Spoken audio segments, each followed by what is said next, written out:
I am a translator of Tibetan language into English, and I have been doing this level of work for 38 years. And I've been really fortunate to have had the opportunity to translate for many great masters, including female masters, such as the Dujum Songyum Rigzen Wangmo. And in that experience, there are a few things that I wanted to highlight for future translators to take note of, or just in general in terms of the vocation. The translation of the Buddhist teachings or the teachings concerning mental development, this is something that can't be taken lightly. It's really a full-time life commitment and experience if one intends to do a good job and do it justice. And the reason is because there are so many factors at play. For example, when you're translating for a great master, you can assume that you'll be sitting very close to him or her, and that the delivery of this teaching or this instruction is being given, in many cases, to your ears alone in that language. And so that all of the listeners who are gathered there, they're not able to understand what the master's saying as the delivery is taking place. And so the translator becomes entirely responsible for absorbing this transmission and this information. But yet it has to be taken into the core of the translator's mind and experience. And then it needs to be reiterated through you, but not by you. And that's the key point. Because if it is by you, then the ego becomes involved, the personality becomes involved, and there's always a tendency when you yourself are in such an important position to actually use your own personality and your own way of understanding something in order to convey it. And that really should never happen.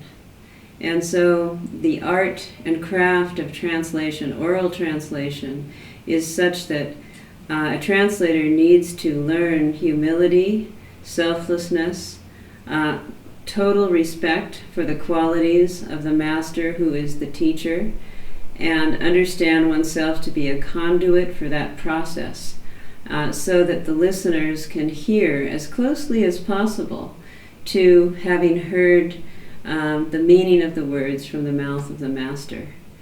And it's very important to make sure that one's personality gets out of the way in order for that to happen. Now, I'm not saying that I've been able to accomplish that, but at least I have learned in all these years that that's how it should be. And so I try to convey that to others who might be interested, who are interested, also in our translation group, to the young translators who are training under us. And in this way, I feel that it will be a trade or a vocation that can be successful in the genre that it's being presented.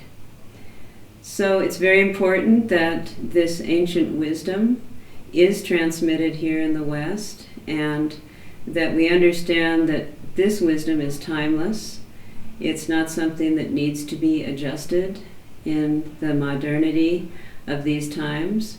It is applicable because it is timeless wisdom.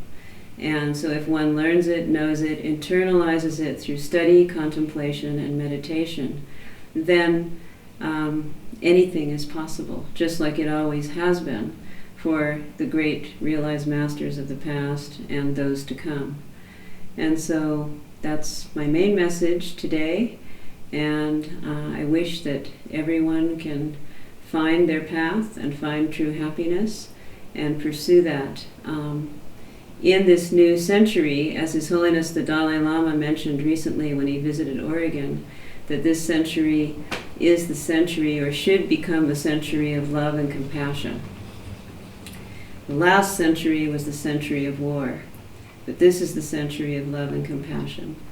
And if we take the example of the mother, again the female principle, the mother, and how a mother unconditionally loves her child no matter what and shows absolute loving kindness and compassion, then that is still the supreme example that we can call upon as we go into this century, young and old, and try to care more for one another and respect one another to follow whatever path one has chosen to take in life in order to achieve the goal of genuine truth and happiness and peace of mind.